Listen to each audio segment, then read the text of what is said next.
El libro de Judas es el penúltimo libro de su Biblia. Vamos a leer 3 versos, el verso 20 al 23.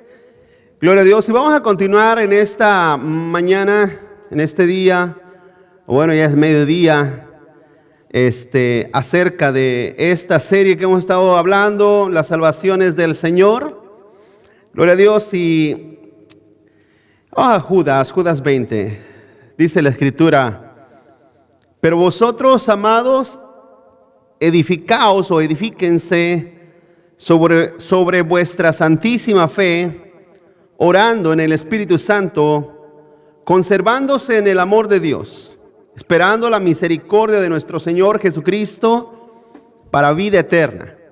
Algunos que dudan, convénzanlos, dice. Convencerlos, amén.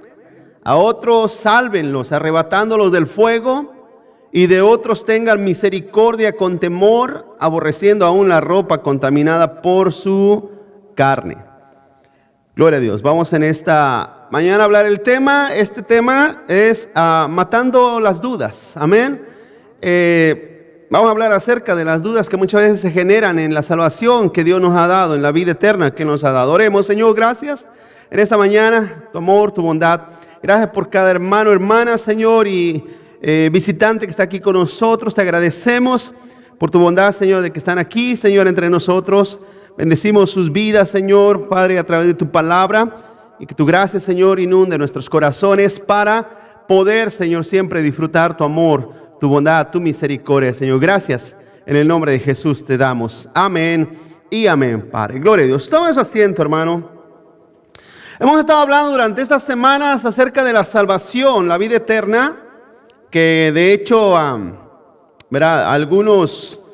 algunas teologías que dicen que nosotros no podemos asegurar que estamos salvos sino hasta el final, ¿verdad? Y enseñan pues que la salvación no es algo. Fíjese que son varias corrientes que enseñan, corrientes me refiero a ideologías teológicas que enseñan en contra de la seguridad de la salvación. Una de ellas es que la salvación se pierde, que una persona en realidad puede perder su salvación cuando ha sido salvo, cuando ha sido redimido, que después de eso puede llegar a perder su salvación. Y está otra ideología, ¿verdad? Hablando en ese tema, que hermano enseña que en realidad todos podemos estar en Cristo, pero no estamos seguros de que estamos salvos sino hasta el final de nuestras vidas y de nuestros días.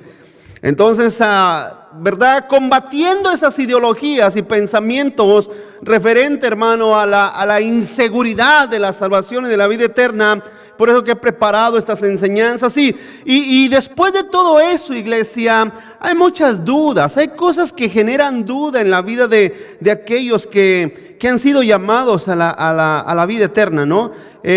Nunca debemos de dejar que las dudas se hagan permanentes en nuestras vidas, porque yo me imagino que es una vida, ¿cómo le explicara? Pues hasta cierto punto miserable, ¿no? Vivir con una inseguridad, inseguros de que si somos salvos, que si tenemos vida eterna, que si Dios nos ha dado realmente el perdón eterno y aspectos así.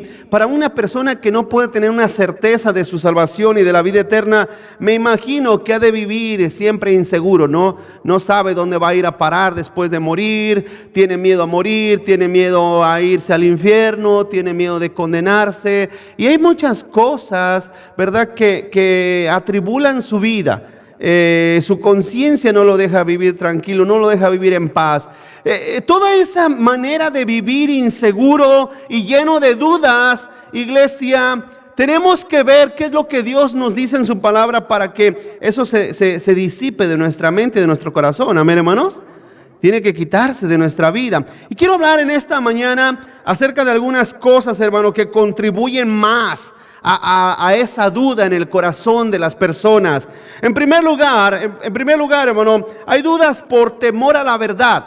¿Sabe? Por temor a la verdad, porque la gente tiene temor y miedo a la verdad. Tienen temor a morir, tienen temor a varias cosas. En primer lugar, el punto número 1 es temor a la verdad. Mucha gente huye y se esconde de la palabra de Dios, porque la palabra de Dios todo lo revela. ¿Cuánto lo creen, hermanos? Todo lo revela, todo lo muestra, todo lo enseña. La palabra de Dios expone con su luz, ¿verdad?, la realidad de nuestros corazones, iglesia. Y mucha gente no quieren ser descubiertos, ni quieren ser expuestos, ni quieren sentirse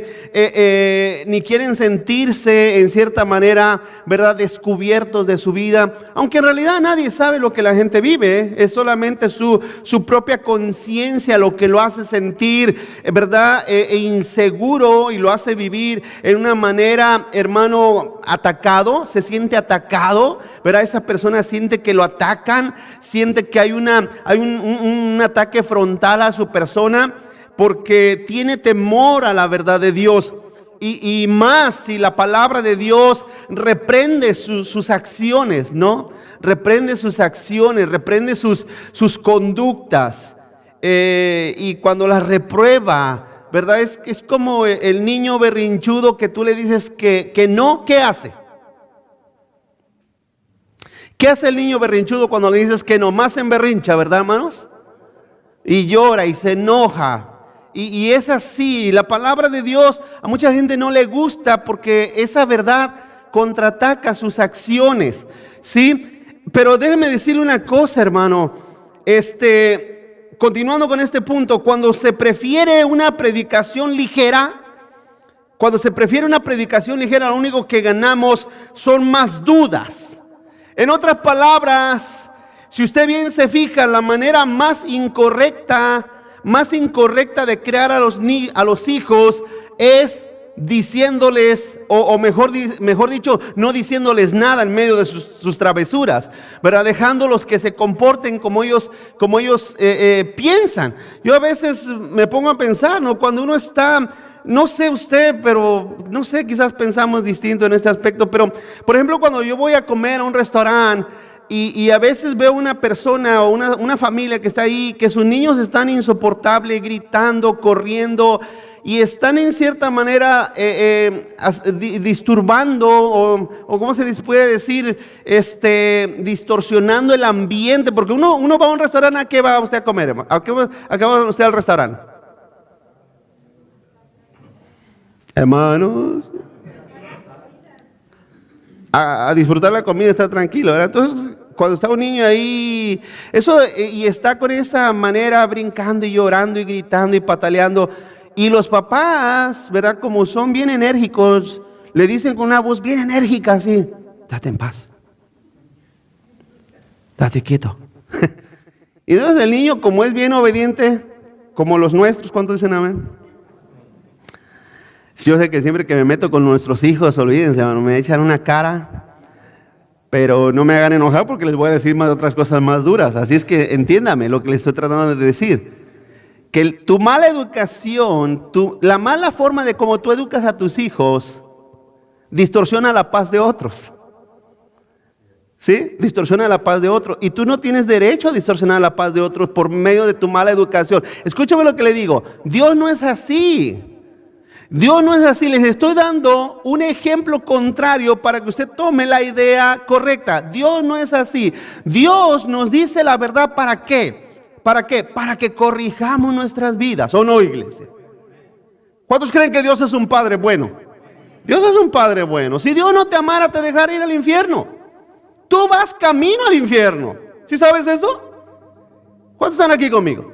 El humano va camino al infierno o va camino a la vida eterna. Va camino al infierno. Si Dios no amara al humano, si Dios no tuviera ese amor por nosotros, nos hubiera dejado perdernos. Pero nos ha amado, y en medio de ese amor Dios nos habla, no con lisonjas, no con mensajes ligeros, sino diciéndote: hey, chamaco cristiano, compórtate. ¿Sí? Dice la psicología moderna que si tú disciplinas a tus hijos, los traumas. No, tú estás traumado. El que está traumado eres tú. No entiendes la idea de la verdadera disciplina. Entonces, por lo tanto, iglesia, Dios no va a dejar que sus hijos, diga conmigo, sus hijos, sean malcriados. Esa es la verdad, esa es la realidad. Dios nos enseña y nos muestra, hermano, su amor ¿Cómo? A través de mostrando su verdad a nuestros corazones. ¿Sí? Pero vuelvo a decir, en los días que vivimos hoy en día, iglesia, y lo he dicho en otras ocasiones, ¿no usted ve una iglesia en cada esquina? Porque se han hecho iglesias al gusto del cliente. ¿Sí? Iglesias al gusto del cliente. Iglesias a lo que tú quieras oír, a lo que quieras recibir. Entonces, hermano, lamentablemente la gente nunca es confrontada con la verdad. Y por lo tanto, esa manera que siempre está recibiendo lisonjas y mensajes placenteros y mensajes que nos alimenten nuestro ego y nuestros deseos, ¿verdad? Nuestros deseos de niño, eso lo único que genera son dudas en la vida y en el alma de la gente. Dice Proverbios 15:12, dice, el escarnecedor no ama al que le reprende. El escarnecedor no ama al que le reprende, ni se junta con los sabios. Fíjese qué consejo tan glorioso da Salomón. El escarnecedor es aquel que se burla y se mofa de la verdad. Ese es el escarnecedor. Ese que se mofa de la verdad, él, hermano, no ama al que le reprende, no lo ama. Lo tiene. Se recuerda, hace poco les daba un ejemplo, hermano. Se recuerda cuando venía su tía a su casa, llegaba su tía, la gruñona, la que lo regañaba, la que le decía, chamaco, estate en paz. Se recuerda cuando venía esa tía, ¿cómo era su actitud de usted? Usted se escondía, ¿verdad? Viene mi tía, la que me regaña. Usted se escondía. Pero cuando venía la tía que decía, ay, mi cachetoncito, véngase para acá. ¿Qué quiere? ¿Quiere $10? Tenga. Y usted corría con esa tía. Es una cosa, iglesia. Esa manera muchas veces de pensar de nuestra vida infantil la transmitimos en nuestra idea con Dios. Y pensamos que Dios está para consentirnos. No es así. Dios nos ama. Dios nos ama.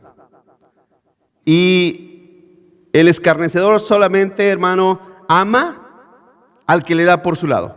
Continuamos. Debemos amar la verdad de Dios y ejercitarnos en ella como una disciplina. No quiero que haya dudas en mi vida. ¿Qué tengo que hacer? Dice Hebreos 12:11.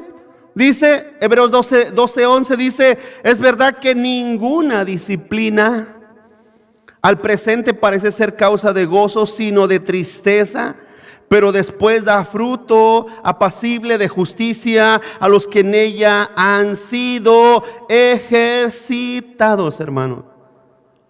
Lamentablemente, hermano, mucha gente dentro de las iglesias están muy indisciplinados. Son personas muy indisciplinadas. No hay una disciplina constante en sus vidas y en sus personas, en su corazón, en su alma. No hay una disciplina, hermano. Y cuando Dios aplica una disciplina a nuestra vida, a nuestra alma, hermano, tenemos que entender, al principio quizás nos cause tristeza, nos cause malestar, pero, hermano, es a través de ese ejercicio, de esa disciplina, porque aquí lo dice, ¿verdad? Es un ejercicio en esa disciplina. Es como, hermano, vamos a llenar nuestra vida, ¿verdad?, de una disciplina. El ejercicio en la verdad es lo que nos llena de una disciplina. Punto número 2, hermano, hay dudas por un sentimiento, porque hay sentimientos de culpa o un sentimiento de culpabilidad en la vida de la persona. ¿Alguna vez usted ha oído la frase dominguera psicológica de aquellos que dicen, es que tú necesitas perdonarte a ti mismo? ¿Alguna vez has oído eso, hermano? Necesitas perdonarte a ti mismo, perdónate a ti mismo, te dicen. Eso es falso, iglesia. Eso es falso. El problema cuando una persona tiene dudas de su salvación es porque se siente culpable.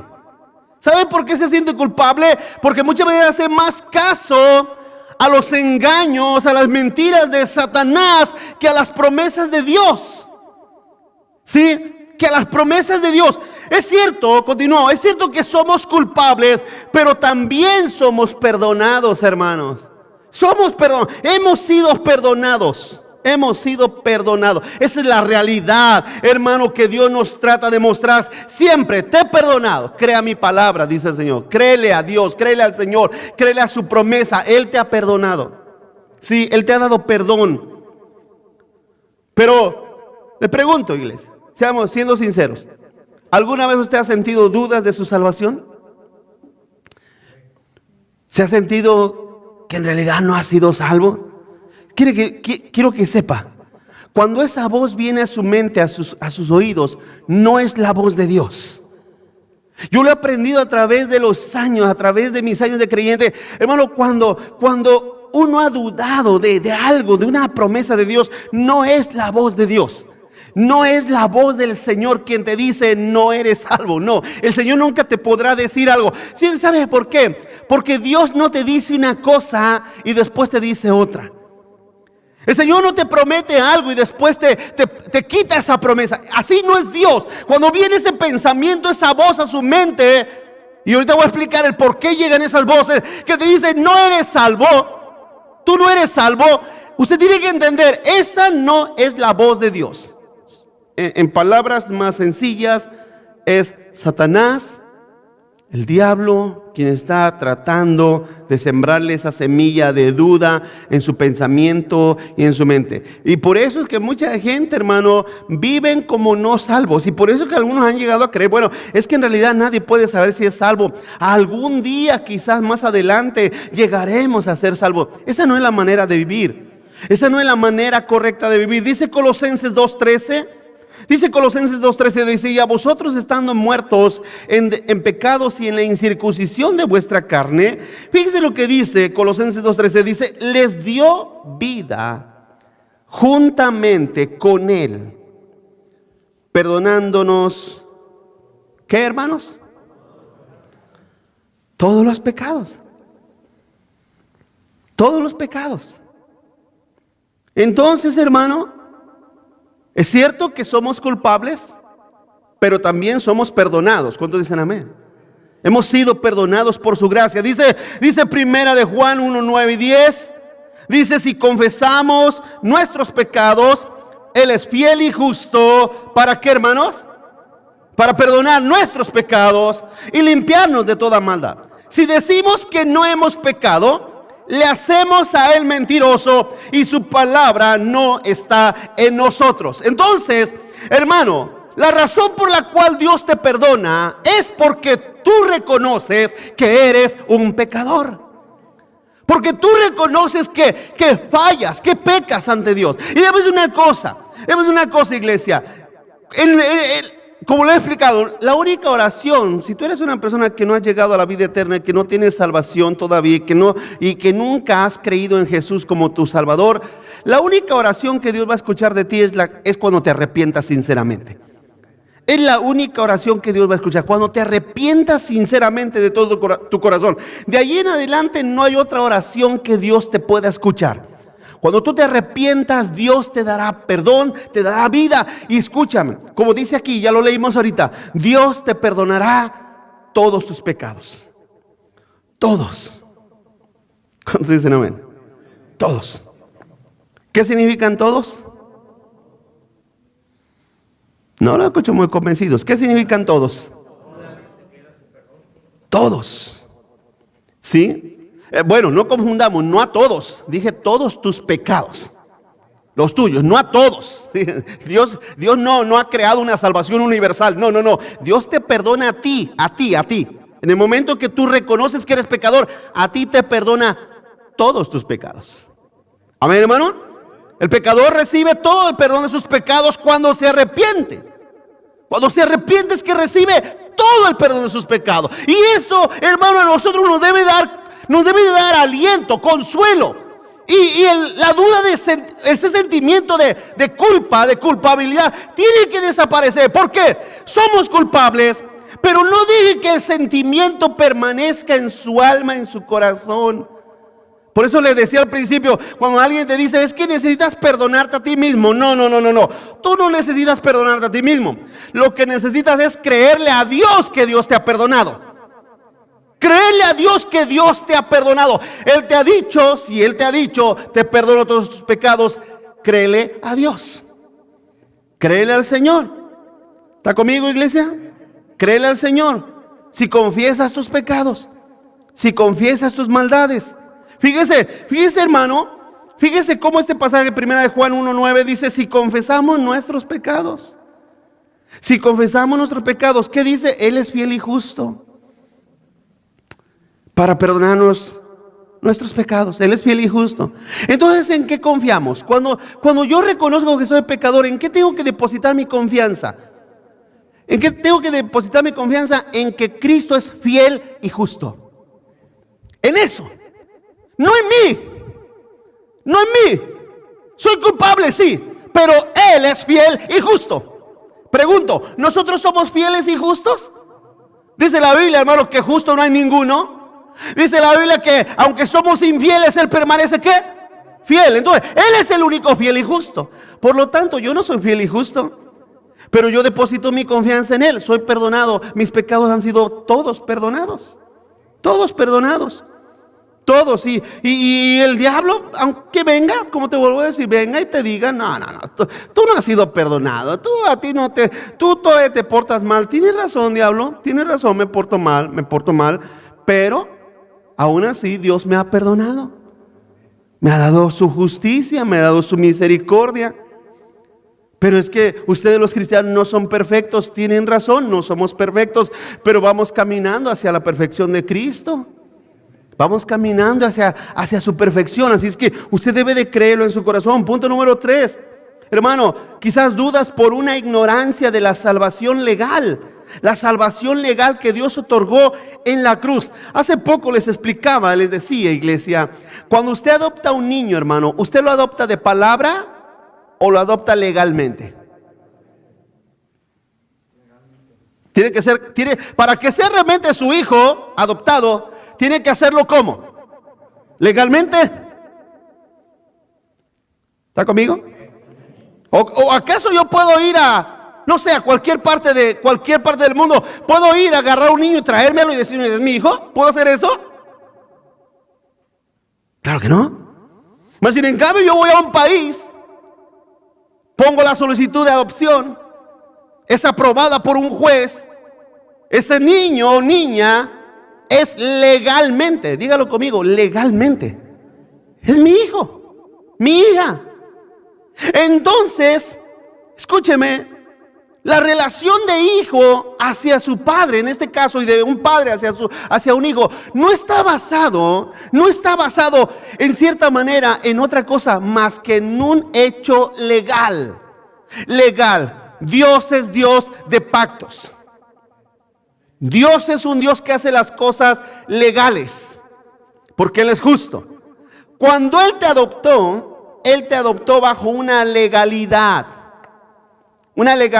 inquebrantable.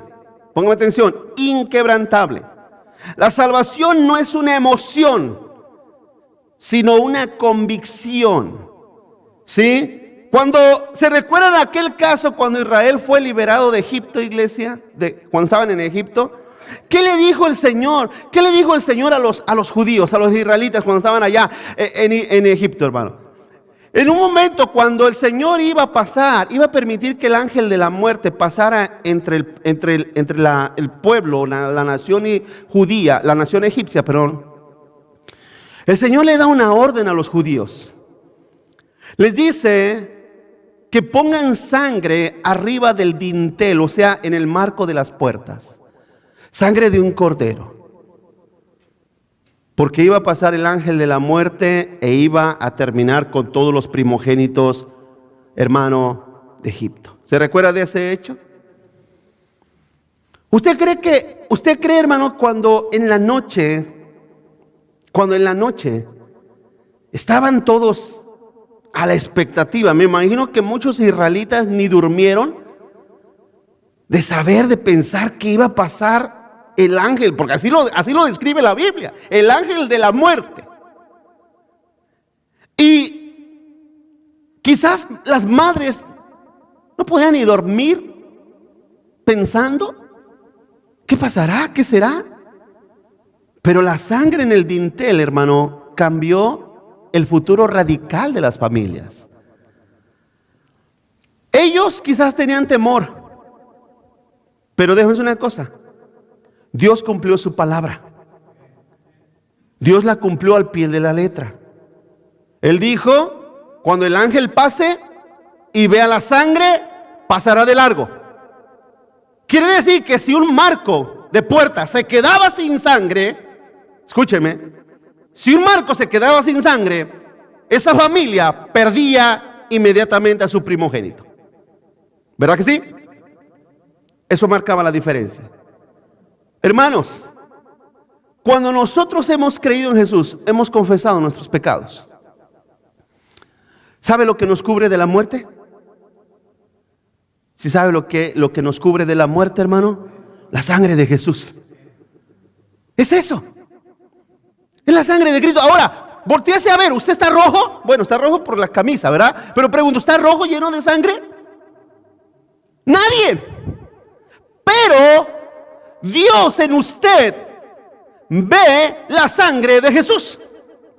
Por cuando usted creyó, por cuando usted se arrepintió, Él mira la sangre redentora de Jesús en su vida y en su alma. Y eso es un hecho legal. Legal. Porque así lo prometió el Señor. Así lo prometió el Señor. Todo aquel que cree en mi Hijo no muere, sino que tiene vida eterna. Eso es un pacto legal de parte del Señor. Continúa adelante. La salvación que Dios da es irrevocable, hermanos. La salvación que Dios da es irrevocable. Dios no te puede dar y quitar la salvación. Dios no te puede dar y quitar la salvación. Dios no te puede tener a ti en expectativa de que si te dará salvación o no. Imagínense, hermano, póngase a pensar. Usted ha caminado, vamos a dar cuenta, los que caminan con el Señor, los que caminan con el Señor, no los que van a la iglesia, no los que van a la iglesia, los que caminan con Cristo durante toda su vida, 50, 60 años, y todavía vivir inseguros si Dios los perdonará, si Dios los salvará, y van caminando y les preguntan, oye, ¿eres salvo? Pues no sé, pero yo voy por si a ver si acaso Dios me va a salvar, a ver si me va a dar vida eterna. Póngase a pensar, ¿qué clase de mentalidad será esa clase de idea, hermano? ¿Qué sentimientos hay en una persona así? Esa duda, esa vida de duda no trae ningún beneficio a nadie en iglesia. Pensar que la salvación se pierde no te trae ningún beneficio. Al contrario, vives siempre, hermano, atemorizado. Siempre vives, hermano, con miedo, con temor, bueno, que de hecho, escúcheme. Hablando de pecado, ¿cuántos aquí entienden que Dios perdona todos los pecados, hermano? Todos los pecados. ¿Sí? Todos. Si el homosexual se arrepiente, ¿lo perdonará el Señor? Si el satanista se arrepiente, ¿lo perdonará el Señor? El borracho, el asesino, el mentiroso, el ladrón, quien sea, quien se arrepienta, Dios lo perdona. Dios te perdona. ¿Sí? No hay perdón grande, más grande que la gracia y que el sacrificio de Jesús. No hay perdón más grande que eso. No hay pecado, pero más grande que el sacrificio en la cruz de Cristo. No hay nada más grande que eso. Jesús ha perdonado tus pecados. Y quiero hablar en individual, no en general. Yo no creo, jamás me vas a oír que Jesús vino a perdonar a todo el mundo. No me vas a oír eso, jamás. Pero a ti en individual, en personal, Dios te ha perdonado todos tus pecados. Absolutamente todos. Y quiero que entiendas esto porque va a este punto. Hermano, la salvación de Dios es irrevocable. Irrevocable. Usted le compra a sus hijos cosas en base... Usted le compra cosas a sus hijos en base de cómo ellos se porten, ¿sí o no? A ver, hermanos, ¿cuántos hacen sabiamente eso? ¿Verdad que sí? Sabiamente usted hace eso. Y yo sé que algunos me miran como dicen, ahí va otra vez con los hijos, pastor. Es que siempre trato de darles una enseñanza que es parte de nuestra vida cotidiana. ¿Sí? Para que lo podamos asimilar. Francamente, esa es la realidad. No crea que porque odio a sus niños. No, de nada, los amo. Son chiquillos, son hijos nuestros. Pero escúcheme. Nosotros premiamos a nuestros hijos en base a cómo ellos se comportan. ¿Sí? Pero debemos una cosa. Si Dios nos diera la salvación en base a cómo nos comportamos, créeme lo que jamás ganaríamos esa salvación. Jamás seríamos merecedores de esa salvación, jamás. Jamás seríamos merecedores. Aunque vengas a la iglesia cada domingo, no eres merecedor de la salvación y de la vida eterna. ¿Sí? Dios la tiene que dar en base, como hace tiempo se lo expliqué, en base a un pacto entre Dios Padre y Dios Hijo. La salvación legal está hecha entre ellos. El Padre envió a su Hijo a morir por el pecador, por muchos pecadores, muchísimos pecadores. Lo envió a redimirlos, lo envió a salvarlos, lo envió a rescatarlos. Y a todos aquellos que creen en Jesús, el Señor les dio vida eterna, perdón de pecados. Son a veces los cristianos, los hijos de Dios, ¿son malos igual que los vecinos de la esquina? Sí. Hace poco yo dije algo, puse algo y dije esto, póngame atención a lo que le voy a decir. Muchos de los planes de los cristianos, muchos de los planes de vida de los cristianos, son exactamente igualitos que los del vecino inconverso. Planes igualitos, no hay ninguna diferencia, ninguna.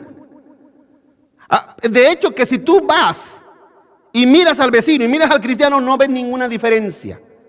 No hay nada en ellos diferente. Es más, si vas y le dices, a ver, platíqueme cada uno sus planes. ¿Qué planean para el día de mañana?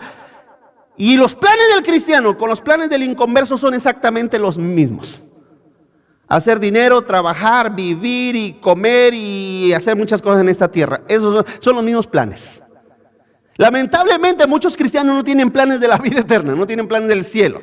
No piensan hacia allá, nada más piensan aquí por eso se la viven enfermos y siempre necesitados. Por eso, siempre viven así. ¿Por qué? Porque nada más piensan en la tierra. Nada más están pensando aquí. Su nariz, su visión espiritual nada más llega hasta su nariz. Igual que el impío. Pero gracias a Dios que la salvación y la eternidad no está basada en nuestros planes, porque vuelvo a decirte, si Dios dijera, ¿qué puedes hacer tú para merecer la salvación que yo otorgo? Dios no mirara absolutamente nada bueno en nosotros, en mí, en nadie. Entonces Dios tiene que darnos vida eterna. Escúcheme y aprendas esta palabra, apréndesela. Dios tiene que darnos vida eterna por elección. A ti te eligió encima de otros. Es así, llanamente. Dios te eligió, Dios te predestinó encima de otros. Y usted dirá, ¿porque soy bueno? No, porque eras malo. Porque de entre todos no hay bueno, no hay ni uno bueno, no hay nadie. ¿Cuántos están aquí conmigo? No hay ni uno. ¿Te crees bueno? Eres malo. ¿Te crees una persona buena, honesta, justa? Eso es moralismo. Eso es moralismo. No confundas vida nueva con moralismo. Quiero que entiendas, iglesia. Hay mucha gente del mundo que es muy moral. Muy moral. Son personas muy rectas. Son personas muy honestas. Pero no son salvos. Porque eso es moralismo. Eso es un moralismo de su propia naturaleza, pecaminosa, perdida. Y si una persona piensa que va a llegar a la vida eterna por su moralismo, se va a perder. Todos necesitamos la justicia de Cristo para ser salvos. Le decía, la salvación de Dios es irrevocable. Dice Romanos 11:28. Búsquelo conmigo para que se lo aprenda. ¿Dónde está? Romanos 11:28. Dice Pablo, así que en cuanto al evangelio, ¿son qué, iglesia? Enemigos, no, fíjese que ni amigos somos. Somos enemigos por causa de vosotros. Dice, pero en cuanto a la elección, ¿ya se aprendió esa palabra? ¿Ya se la aprendió, iglesia? ¿Cuál es la palabra? Elección. ¿Qué significa elección? Ser escogido por aparte de otros. Eso significa. La Biblia habla de la elección, la Biblia habla de predestinación. Es como un día les doy un ejemplo muy sencillito. Iglesia, hermanas, ¿cuántos aquí van al mandado? Los varones levantan la mano, ¿no? ¿Cuántos van al mandado? Hermanas, ¿cuántos van al mercado, al mandado? ¿Van? Cuando ustedes compran jitomates, ¿echan los que sean? ¿Qué hacen? Cuando acompaña a mi esposa me dice, escógelos. Es lo que me dice. Escogerlos significa que yo los agarro y no los muerdo, pero los pruebo, ¿no, iglesia? ¿Cómo están? ¿Sí me estoy explicando? Pero debe ser una cosa, iglesia. ¿Acaso cuando usted ve ahí el montón de jitomates, hay uno mejor que otro en sí de ser jitomate? Porque todos son ¿qué? Jitomates. Todo, o hay jitomates de oro y jitomates de plata. Todos son jitomates. Es solamente una elección. Cuando Dios te elige, no te elige porque eres bueno. Simple y sencillamente nos elige porque somos jitomates perdidos. ¿Cuántos dicen amén? Somos jitomates perdidos. Dios nos elige, nos toma. Continúa leyendo ahí en Romanos 11:28. Dice, pero cuanto a la elección, son amados por causa de los padres. Y dice el 29, porque irrevocables son los dones. Aquí dones se refiere, no se refiere a los dones que ejercita la iglesia, sino a los dones de la salvación, al don. ¿Cuántos aquí saben que la salvación es un don? Es un don, es un regalo de Dios. Ese don, ese regalo de Dios es irrevocable. El llamamiento de Dios es irrevocable. Jamás se te retira. El don de la salvación jamás se te retira. No se te quita. Nadie puede perder su salvación.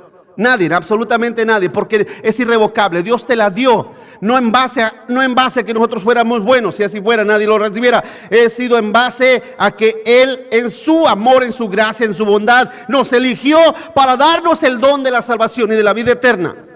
Punto número 4. Dudas por incertidumbre, hermano, de cuándo creíste en Cristo. Quizás usted alguna vez se ha preguntado, oye, ¿y cuándo yo creí en Jesús? Usted sabe que hay gente, hermano, a ver, ¿quién me estaba preguntando? No me recuerdo quién me estaba preguntando. Hace un tiempo atrás, una persona me preguntó que si se podía volver a bautizar. Y le pregunté, ¿por qué?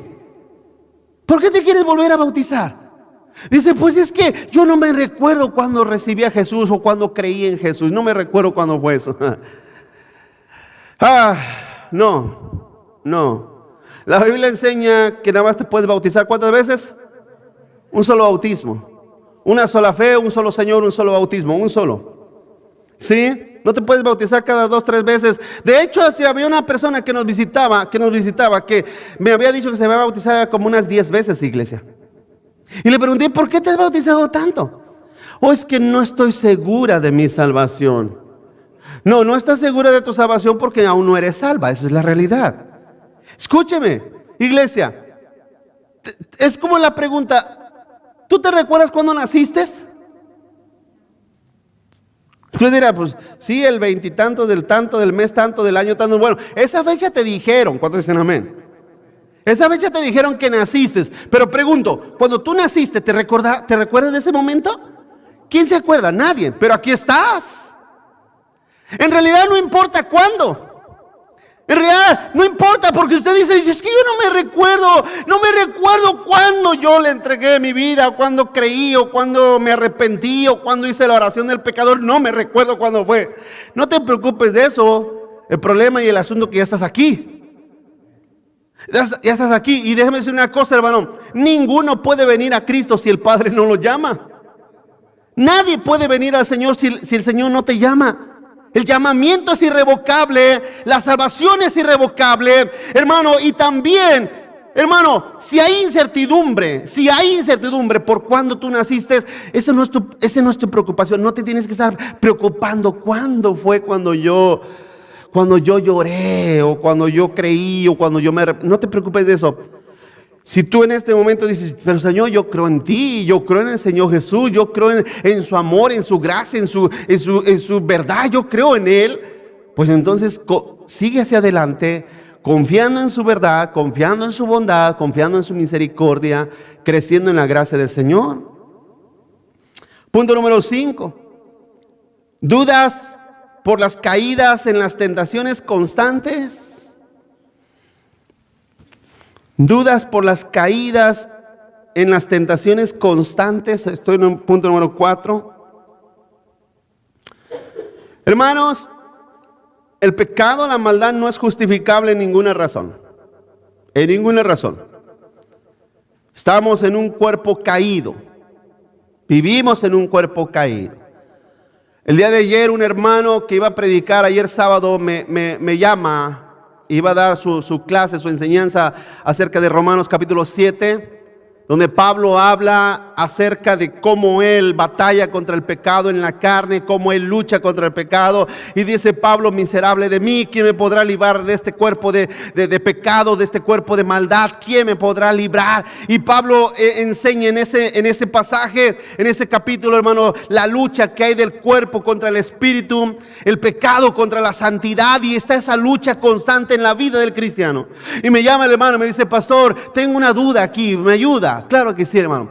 Y le explicaba y le decía, porque el asunto que a él le había dicho otra persona, hermano, que ahí Pablo hablaba de 2 etapas de su vida. Una cuando era perdido, cuando estaba perdido, y otra cuando ya era cristiano, cuando ya era un creyente. Le dije: no es así. Pablo está hablando en un mismo contexto, está hablando en un mismo tiempo de su vida. Pablo está diciendo que aunque él ha sido rescatado por Cristo, aunque él ha sido perdonado por Cristo, aunque él ha sido justificado por Cristo, aún así su cuerpo, su carne, batalla en contra de los deseos pecaminosos, hermano, de la misma carne. ¿Me explico? Hace poco yo les comentaba, les daba un testimonio. Hace poco fui a visitar a una persona que le dio un stroke, ¿cómo se dice? Un derrame. Y está prácticamente paralítico en su casa. Ahí está sentado todo el día casi. Nada más sale allí al porche de su casa enfrente, 2, 3 pasos y se vuelve a meter y todo el día está ahí. Y me dice el hermano: pastor, y él me dijo: yo me he dado cuenta, porque ya tiene casi 3 años que está en esa condición el hermano. Usted pensará que yo no peco. Estando aquí, sigo batallando contra los pecados de mi carne. Hermano, tú no necesitas ir en ningún lugar para ser un pecador. El pecado está intrínsecamente en nuestra carne, en nuestra humanidad. ¿Me estoy explicando, hermanos? Ahí está el pecado y la maldad. La diferencia es cuando los hijos de Dios han sido revividos a una vida nueva y luchan contra esos pecados de la carne. Luchamos contra ellos y no nos dejamos vencer. Y los pecados, hermano, usted no puede decir, porque tampoco no vaya a cometer el error y no vaya a caer en la mentira de decir: no, es que mis pecados son más chiquitos que los que aquel que está allá. No, que si es un pecador tamaño familiar. ¿Cuántos aquí saben que la flojera es pecado? A ver, hermanos, los que se están durmiendo.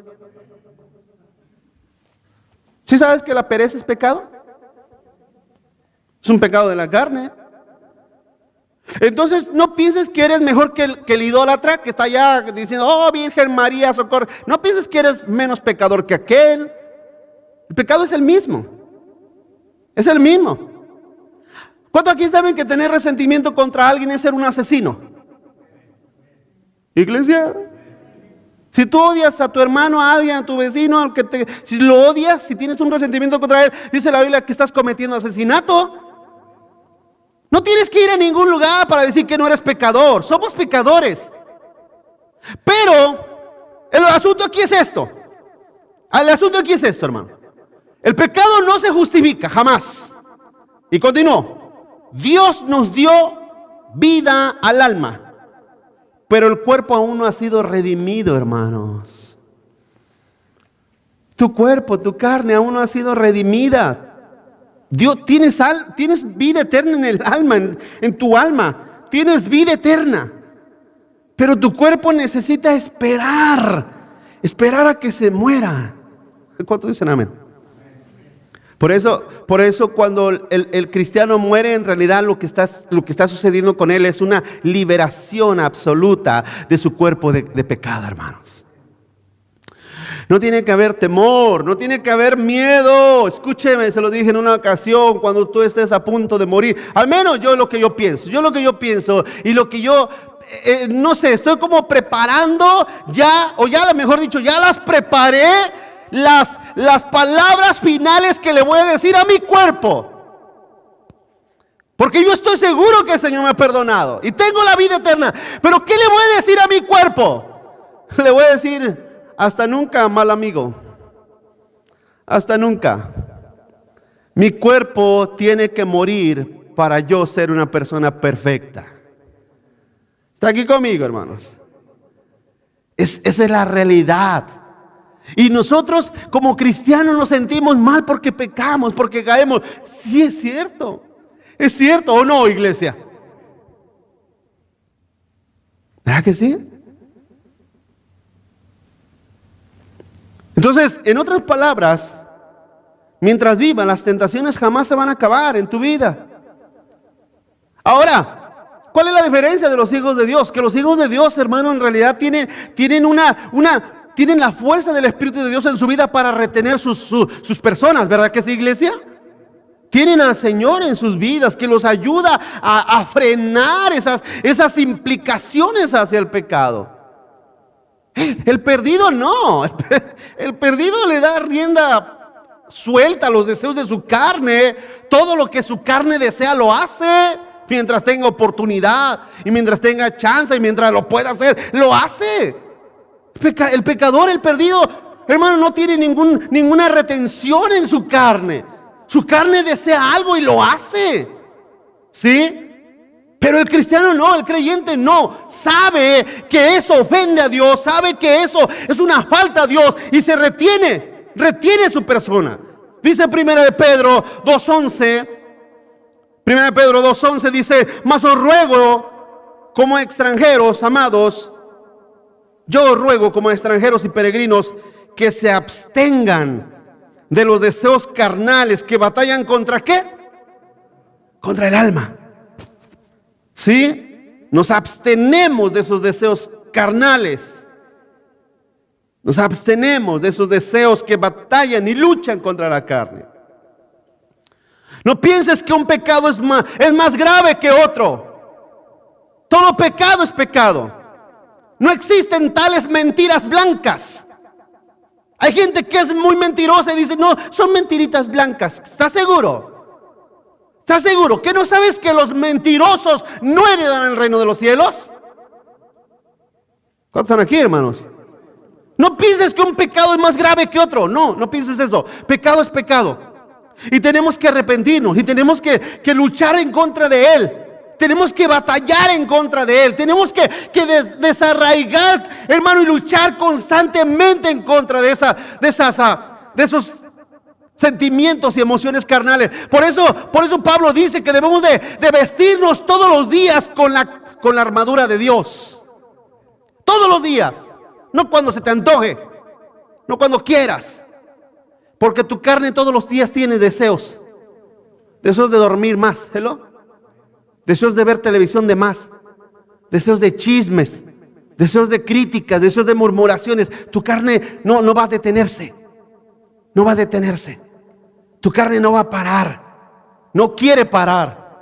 Pero cuando nosotros nos mantenemos en el Señor, en Cristo, en su obediencia y vestidos con la armadura de Dios, podemos batallar, podemos luchar, tenemos protección a nuestra alma. Tenemos una protección a nuestra alma y a la misma vez tenemos la manera de cómo contrarrestar esos ataques de Satanás. Dice Romanos 8:23. Dice: y no solo ella, sino que también nosotros mismos que tenemos las primicias del Espíritu, nosotros también gemimos. Fíjense lo que dice aquí Pablo: gemimos dentro de nosotros mismos, esperando la adopción, la redención. ¿De qué, hermanos? Gemimos. A ver, ¿cuántos aquí en el buen sentido de la palabra, en una manera natural, en una manera normal, en una manera bíblica y espiritual, le dicen al Señor: Señor, quiero estar contigo ya. Por eso le digo que nuestros planes son igual que los del vecino, hello. Son igualitos que los del vecino. Pero fíjese lo que dice aquí Pablo. Dice: nosotros gemimos. ¿Sí te ha oído alguna persona gemir? En el sentido de que su angustia por algo es como una persona tiene sed o tiene hambre. ¿Ha visto una persona cuando está muriendo de hambre? Gime por la comida. Aquí Pablo dice: gemimos. En nuestro interior, nuestra alma gime por la redención de nuestro cuerpo. En otras palabras, cansémonos de esta miserable carne que falla y que peca y que, hermano, ofende a nuestro Dios todos los días. Gemimos por la redención de nuestro cuerpo. Pero no. ¿Qué dicen los aleluyas? No, Señor, a mí concédeme 230 años aquí en la tierra. ¿Para qué? ¿Para qué quieres vivir tanto? Ahora, establecido está para los hombres vivir la vida que Dios ha establecido. Amén. No se asuste, porque luego todos cuelgan el pico así con: el pastor ya quiere que me muera. Mira, te voy a decir sincero. A ver, te voy a decir mi pensamiento. Voy a abrir mi corazón por un segundo. Pero si no sirves al Señor debidamente en esta tierra, es mejor que te vayas antes de que sigas pecando más. ¿Sí? Es mejor que te vayas y que dejes de dar mal testimonio en esta tierra. Es como decimos nosotros bueno, es como la gente les dice de México. Es la mera neta. ¿Cuántos dicen amén? Ahora, digo Pablo, ¿se recuerda? Porque Pablo lo dijo: no estoy entre irme con el Señor, lo cual es muchísimo mejor, pero también necesito quedarme por causa de vosotros. ¿Se recuerda, hermanos? Pero ¿saben por qué Pablo dijo eso? Porque Pablo era útil a la obra de Dios. Pero ser cristiano, de esos cristianos perezosos y flojos y que no hacen nada y que no mueven un dedo para el reino de Dios, ¿qué haces en esta tierra? ¿Qué haces en este planeta? Si no te esfuerzas en nada, en la gracia, ni en el servir a tu Señor, ¿qué haces en esta vida? Te dije que iba a abrir mi corazón por un segundo. Amén, hermanos. Ya lo vuelvo a cerrar, ya no te vuelvo a decir nada. Pero dice Pablo: Señor, gime mi cuerpo por tu redención, gime mi alma, anhela tu redención. Cuando obedecemos a la carne, contristamos nuestro espíritu. ¿Sí? Pero eso no significa que no seamos salvos. Hermano, como cristiano, ¿usted le ha fallado a su Señor? ¿Cómo se siente? A ver, hermanos. Mal, ¿verdad? Triste. ¿No se entristece su vida, su corazón? Se entristece su alma, su corazón se entristece. Sabe que ha contristado su espíritu mismo. Pero no piense por un segundo que Dios haya dicho: sí, ok, ya no eres salvo. Ya no eres salvo. Por eso es hasta cierto punto ridículo aquellos que dicen: no, es que tenemos que guardar nuestra salvación. No, si hay algo que guardar, debes de guardar la fe, no la salvación. Guardar la fe es distinto a guardar la salvación. La salvación tú no la puedes guardar, pero la fe sí la puedes guardar. La fe en el sentido de que te mantienes firme y constante y perseveras hasta el último día de tus vidas, creyendo una misma cosa. ¿Quién? En Cristo como tu Señor y Salvador. Entonces, en primer lugar, continúa adelante. En primer lugar, los hijos, hermano, los hijos de Dios indefectiblemente caen. ¿Viste lo que dice Proverbios 24:16? Proverbios 24:16 dice: porque 7 veces cae el justo y vuelve a levantarse, mas los impíos caerán en el mal. Vuelvo a decir, esto no es para que diga: entonces apenas llevo 3, pastor, me faltan 4 más. No. Quiere decir aquí Salomón dio a entender, iglesia, que los justos también pecan y caen. ¿Se recuerda de David? ¿Cuántos están aquí, hermanos? Ahora usted dirá, pastor, no me hubiera dicho antes para pecar como David. No estoy diciendo eso. Lo que le estoy diciendo, iglesia, es que David pecó y pecó feo contra Dios, ¿sí o no? Feo. ¿Pero qué? ¿Qué de Dios? ¿Qué dijo Dios? Hace poco una hermana me preguntaba, pastor, estaba leyendo la vida de Salomón, me dijo esta hermana, estaba leyendo la vida de Salomón y veo que al final de sus días, ¿por cuánto aquí saben que Salomón la regó feo al final de sus días, hermano? Pero ¿sabe cuál es la clave para entender que el favor de Dios, a pesar de sus pecados, no se quitó jamás de sus vidas? ¿Sabe cuál es la clave para entenderlo? Lo mismo que dijo Dios de David. Y murió David y fue enterrado en la casa de sus padres. Fue enterrado con sus ancestros.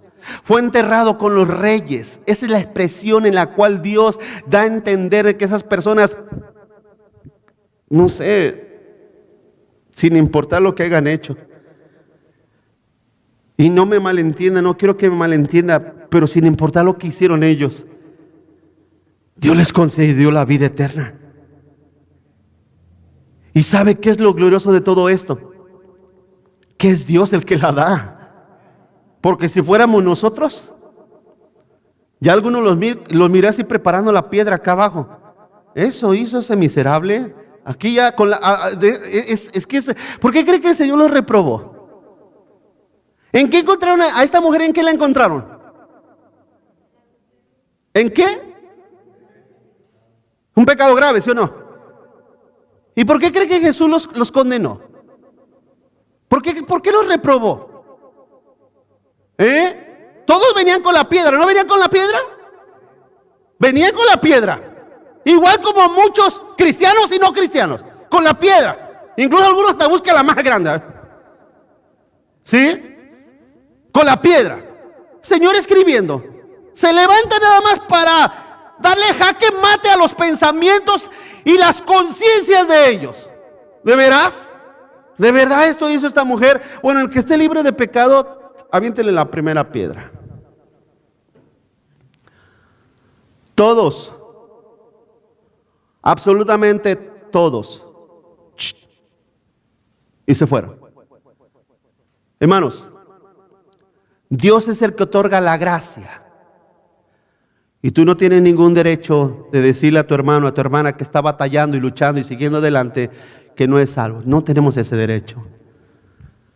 Hace poco lo decía, los frutos dan mucho que dar a entender, ¿verdad, hermanos? Los frutos dan mucho que dar a entender, pero aún así, una persona quizás no es salva ahorita, aunque diga que es cristiano, quizás no es salva, pero quizás el día de mañana puede llegar a la vida eterna. Y más si escucha la verdad, ¿verdad, hermanos? Si escucha el evangelio de verdad, puede llegar a la vida eterna y se convierta realmente. Habrá otros que no, pero eso ya no es nuestro problema. Allá Dios sabrá. En segundo lugar, los hijos de Dios están seguros porque tienen un abogado. Voy un poquito más rápido. Primera de Juan 2:1. Primera de Juan 2:1 dice: hijitos míos, estas cosas les escribo para que no pequen. Y si alguno hubiere pecado, abogado asignado ya tenemos. Abogado tenemos para con el Padre. ¿A quién? A Jesucristo el justo, hermano. A Jesucristo el justo tenemos como nuestro abogado. Hermano, Dios nos disciplina como hijos, pero no nos condenará. Quien persiste en bajos niveles de obediencia no puede disfrutar de altos niveles de seguridad. Esa es la verdad. Punto número 6 y último. Somos probados para crecer, no para menguar. ¿Sí? Somos probados para crecer, no para menguar. Muchos hermanos ven las pruebas como algo de la carencia del amor de Dios hacia ellos. Hermanos, hay gente que dice: no, pues es por algo Dios me está probando, de seguro no me ama. No, al contrario, dale gracias a Dios de que Dios permite las pruebas en tu vida. ¿Sí, iglesia? Dale gracias a Dios. Tú tienes que tener agradecimiento en tu corazón. Gracias, Señor, porque permites estas luchas, estas pruebas, estas caídas, estas levantadas. Gracias porque puedo saber que tú me amas. El problema es que Satanás tergiversa, hermano. Tergiversa los pensamientos en tu mente. Satanás no descansa, siempre ahí está. Es que Dios no te ama, por eso estás así. No.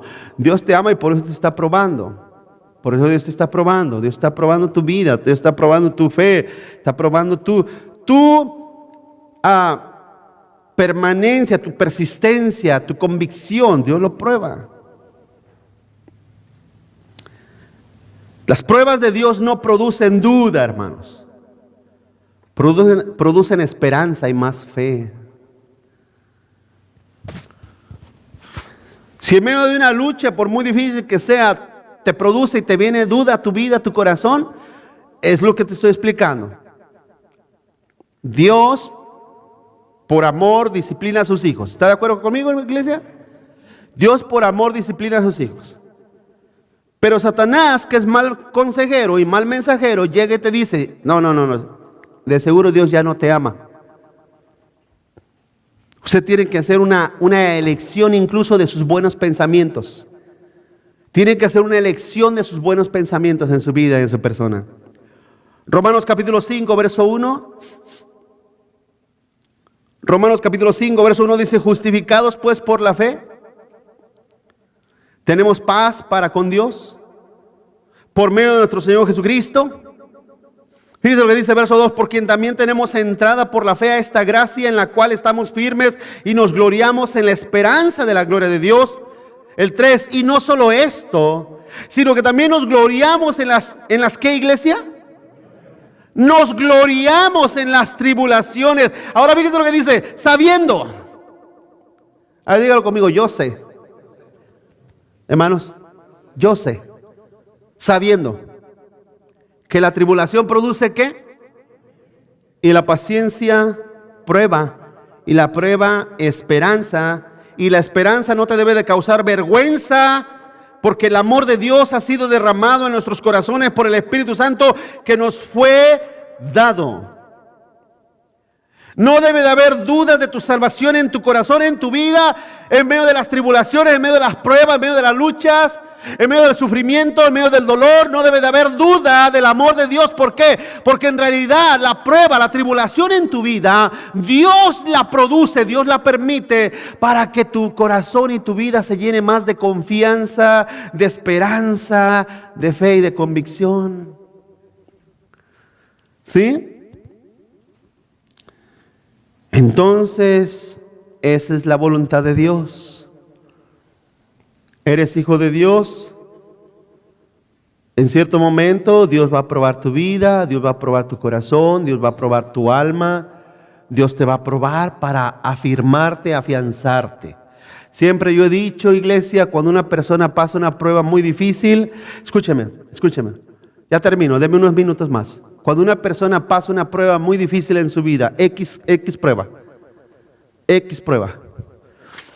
y esa persona aprueba, pasa, sobrevive o como usted le quiera llamar, sigue adelante en medio de la prueba más adversa y difícil, esa persona tiene un testimonio real del amor y de la gracia de Dios por ellos. ¿Sí? Pena es cuando la persona se desanima, se desalienta y se desinfla y ya no quiero nada. ¿Usted ha oído esas personas? ¿Usted ha oído esas personas que dicen, cuando empecé a ir a la iglesia me fue más mal? ¿Ha oído esas personas? Hermanos, cuando yo empecé a ir a la iglesia me fue más mal. Me vinieron más, la vida se me hizo más difícil, más pruebas y lo dicen como que la iglesia es mala suerte para sus vidas. No. Escúchame. ¿Sabes cuándo te va a ir verdaderamente mal? ¿Sabes cuándo te va a ir verdaderamente mal? Cuando estés en el infierno. Cuando estés ahí en el Seol, ahí sí te va a ir verdaderamente mal. Aquí en esta vida, como cristianos, ¿quieres que te diga una cosa? Si tú eres un cristiano fiel y te pasa lo peor, aún así, te va bien. Te va bien. ¿Sí? Te va bien. Los que están en el Seol, los que ahorita están en el infierno, a ellos sí les fue mal. Y yo estoy seguro que mucha de esa gente que está en el infierno ahorita estuvieron sentados algún día en una iglesia. Fueron alguna vez a alguna iglesia. Y por el hecho de decir, no, es que yo cuando empecé a ir a la iglesia me fue más mal, me fue de la patada, mejor me retiré. De verdad, ahorita que están allá, te aseguro que quisieran tener la oportunidad de regresar y volver a oír el mensaje de Dios. Lo cual es absolutamente tarde. No hay ninguna oportunidad. La tribulación produce paciencia en la vida de los hijos de Dios. No duda. Te lo vuelvo a decir desde donde comencé. Si tú dudas en medio de tus tribulaciones, de tus luchas y tus pruebas, si tú dudas, le estás haciendo caso a la voz de Satanás, no a la voz de Dios. Porque Dios te dice, te voy a probar para producir en tu vida paciencia, fe y confianza. Amén. Dice Santiago capítulo 1 verso 2, hermanos míos. Qué bueno que Santiago le dice a los hermanos y no se lo dice a cualquier impío. No se lo dice a cualquier persona que se meta a la iglesia. No, a los hermanos le dice el Señor. Me encanta, a mí me fascina, créamelo que me fascina cuando el mensaje es exclusivo para los hijos de Dios. Eso me llena de alegría, de gozo, que el mensaje es exclusivo, no inclusivo. Jamás Dios ha sido inclusivo. No, nunca tenga esa idea de Dios. Dios no es inclusivo, Dios es exclusivo. Y el mensaje es exclusivo para los hijos de Dios. El mensaje es exclusivo para las ovejas. Pues se recuerdan las palabras que hemos dicho muchísimas veces, dijo Jesús, mis ovejas. ¿Verdad que sí, hermanos?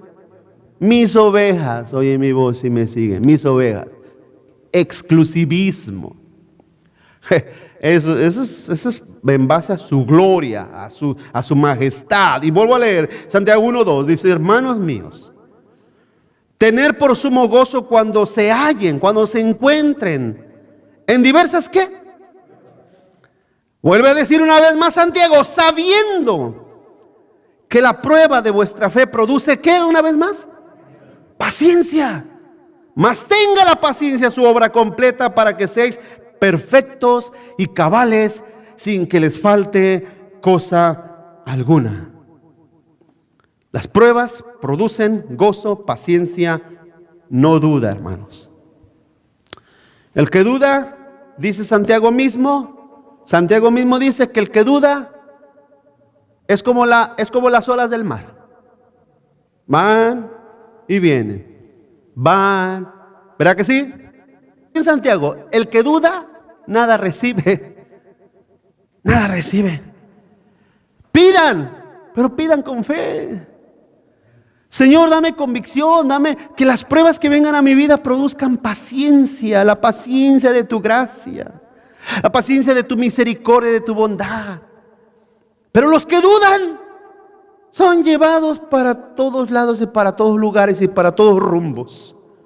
No hayan como decía mi abuelita, no hayan su santo lugar.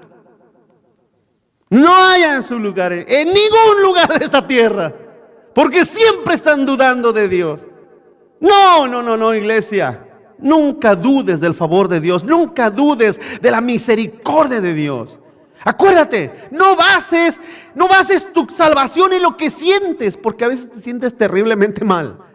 No bases la salvación en tu perfección, porque perfecto no eres. No bases tu salvación en tu justicia, porque no eres justo.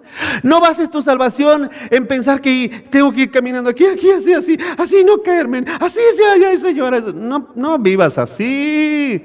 Porque ¿ha visto esas personas que caminan como en la cuerda floja? ¿Cuántos están aquí, hermano? Así va. Ay, no me digas. Hermanos, vive con libertad en Cristo. No libertad de pecar. Libertad en la salvación. Libertad en la seguridad de la vida eterna. Amén, hermanos. Dios te ha perdonado. ¿Cuántos pecados? Todos. ¿No es glorioso eso, hermanos? Todos tus pecados. La vida eterna es segura en tu vida. No dudes. Cuando venga la duda, quítala. Quítala por medio de su palabra, por medio de su promesa. Oremos. Vamos a orar.